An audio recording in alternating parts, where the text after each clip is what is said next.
Abraham Lincoln Memorial by Democratic Congresswoman Sheila Jackson Lee, who worked in the movement, and also CNN's Van Jones, a host of Crossfire.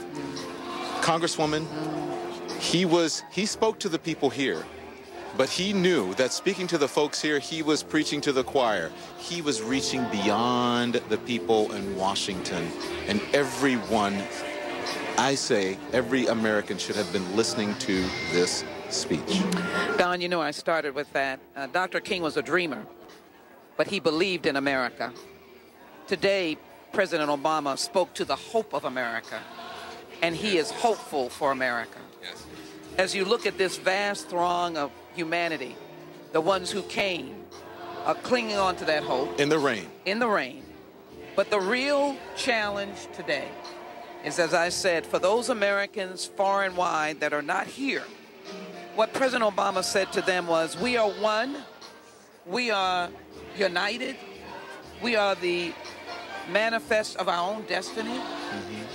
We have low valleys and high mountains. And as someone who worked for the SCLC, it is the same challenge that I would like to give, because as a member of Congress, we have a task to believe in Dr. King's dream and to implement it. And that's what the president has said: raise the minimum wage, educate our children, be fathers and mothers.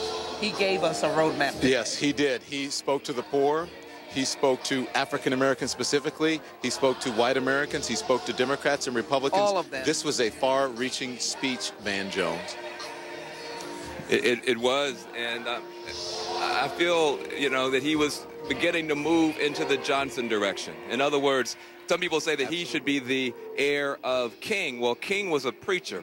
He's the heir of Lincoln. He's the heir of FDR. He's the heir of Johnson. Right. And he has to be evaluated. And I saw him reaching for that legacy. He spoke about issues of class. He talked about jobs. And he was willing to give some tough love to parts of the black community that are falling behind. But look at this beautiful, beautiful scene here. This beautiful family that has inspired the world. It's given black children something to aspire to. And now here comes Jimmy Carter, right? A great man who, when he came on the scene, was a Southerner who understood the issues of race. And then Bill Clinton. Another Southerner, William great Jefferson Clinton. presidents. George W. Bush would be here. And the 44th president of the United If States. I might say also, the president took the challenge to speak to the Congress of the United States of America. Yeah. He is the visionary. The American people are the humanity. We are the architects. I want my colleagues, Republicans and Democrats, I hope they are somewhere today listening not to divisiveness, but to hope, for them to come back and be joined by the president to be able to be the crafters of a better America, right, and more educated America, a more improved America. And to accomplish something. To accomplish something together, unified as one. And the person who can speak to that, as well as Van Jones, is CNN's Wolf Blitzer. Wolf Blitzer, you sat there, you listened to the speech. Just on a personal note, I have to say this is, for me, I enjoyed this speech by the president more than I've enjoyed any other, even the inauguration speech. This speech spoke to every single person in America, Wolf Blitzer. Well, explain, Don, and maybe Van wants to explain also, when you both suggested the president had some tough love in this speech for the African-American community. Be specific. What did he say that, in your assessment, represented that kind of tough love? Well, he talked about, right, and you guys can weigh in on this, he said that poverty did not should not become an excuse, and it had become an excuse for some not to try to make it, not to live the dream. And he talked about racial politics as well. And he said some of the goodwill and the folks in the black community, in the movement, who were working for good, and correct me if I'm wrong, had given over maybe to racial politics, and some in the black community had started to use excuses to not being able to make it. And that is not what Dr. King's dream was. Let me let Van weigh in on that.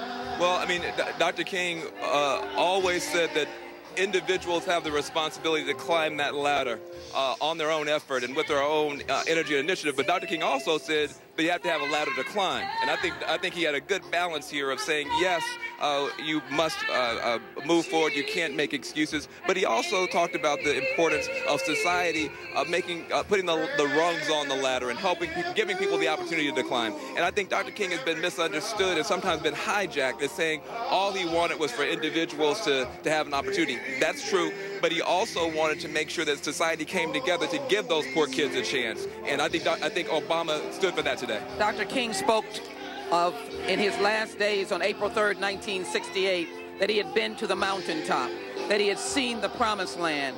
And what he was saying is that he saw that America was a land of opportunity.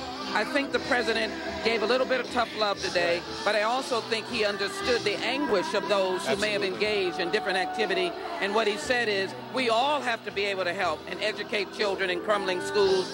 And as I said, raise the, bridge the divide of unequal wealth. And that's something that Congress and state legislators, and let me just say this, we must fix the Voting Rights Act, because Dr. King, in his efforts for accommodation, understood that the empowerment of the vote was a powerful tool as well. Thank you for that. I see Jesse Jackson is waiting in the wings. He's raring to go. Goodness. I can only imagine what he's going to have to say about this. Let me just salute Reverend Jesse Jackson as well as one of those implementators with Hosea Williams and James Orange and others. And everyone in a minute. Thank you.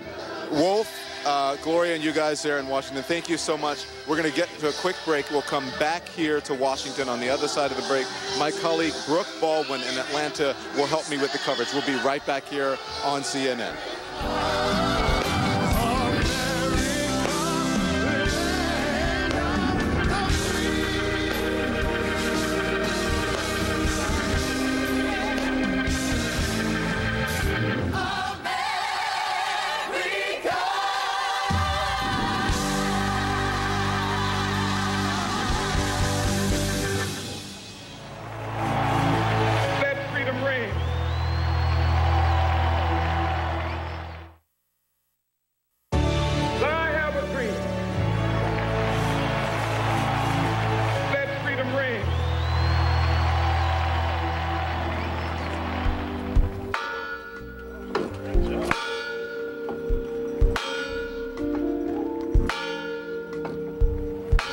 Let freedom ring, those famous words uttered 50 years ago, and here you have the bell ringing just about 50 minutes ago. That bell right there is the very same bell that rang out in Birmingham, Alabama at the 16th Street Baptist Church back on September 15th, 1963, because that was the day the bomb ripped through the church, taking the lives of those 4 little girls. And bells rang out just like this one at some 300 churches nationwide this afternoon to pay tribute to the anniversary of Dr. King's I Have a Dream speech, and of course that famous line, "Let freedom ring." We've been watching the ceremony throughout this afternoon here on CNN on this historic day as we mark the 50th anniversary of Dr. King's I Have a Dream speech. I want to go back to Don Lemon, who's been steering that for us. And Don, just listening quickly to you and Van Jones talking earlier, I know it's been a nasty, rainy day for thousands of people who made the trek there. But to hear, you know, according to you two, one woman saying, "I don't need an umbrella. I faced the fire hoses back in the day. I am fine." Puts it in perspective, doesn't it? Absolutely. It certainly does. And it's just a little rain. We're not going to melt from a little rain. And you know what? You wouldn't really know it was raining if you looked at the crowds that showed up. At first, you know, people were concerned if it was going to put a damper on it. It did not. And I just want to pay tribute quickly to those 4 little girls that you mentioned. Addie Mae Collins, Cynthia Wellesley, Carol Robertson, and Denise McNair, those 4 little girls that died on September 15th, 1963, after the 16th Street Baptist Church was bombed, 1963. I also want to read something. I want to bring in now the Reverend Jesse Jackson. Van Jones is here with me. Tell me if you know this quote. It says, "But nothing in any country," this person is talking about, you know, turmoil across the world. And he says, "But nothing in any country touches us more profoundly, and nothing is more freighted with meaning or our own destiny than the revolution of the Negro American." That sounds a lot like what we heard here. What was that? Am I right? Lyndon Baines Johnson. Today we heard great inspiration and analysis, frankly, from Presidents Carter, Clinton. President Obama took us to another level. But we gain inspiration today from looking in the rearview mirror. Our challenge today is out the windshield. This deep unemployment will require appropriation, legislation, and civil rights enforcement. That is we're inspired now. But the 30 cities where 40% of blacks are unemployed, still unemployed. And there's no plan to employ them. Whether 6 cities, 52% plus, they're still there.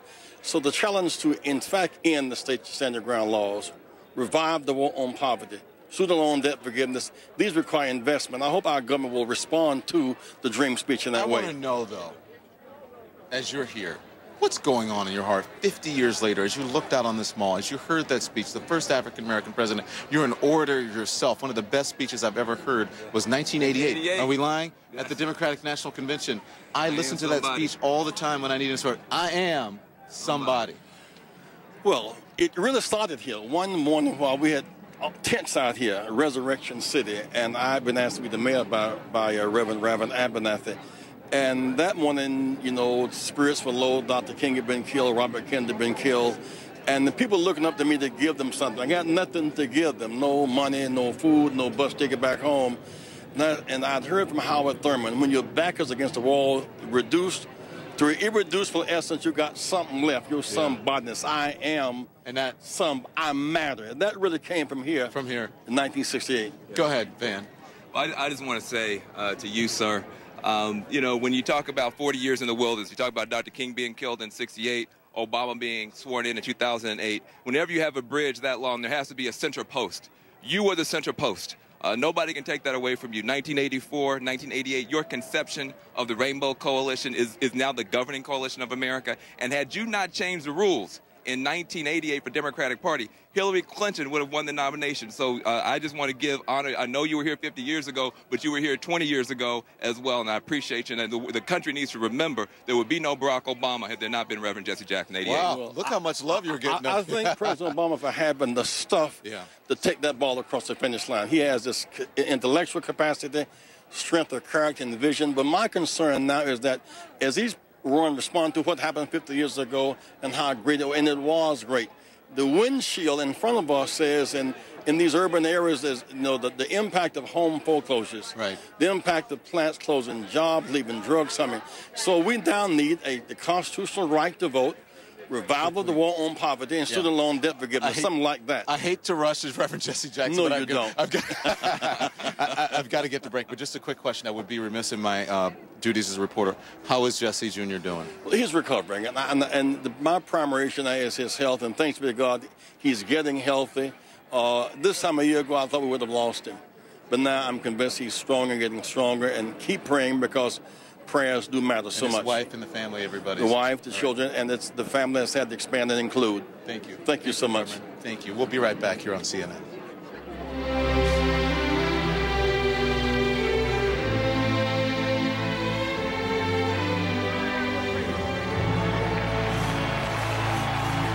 Let freedom ring.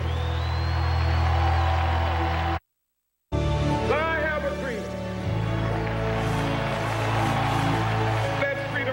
We're back now live at the mall in Washington, and what a day it was. I want to bring in Donna Brazil here, my colleague, commentator, Democratic strategist, know-it-all. Oh.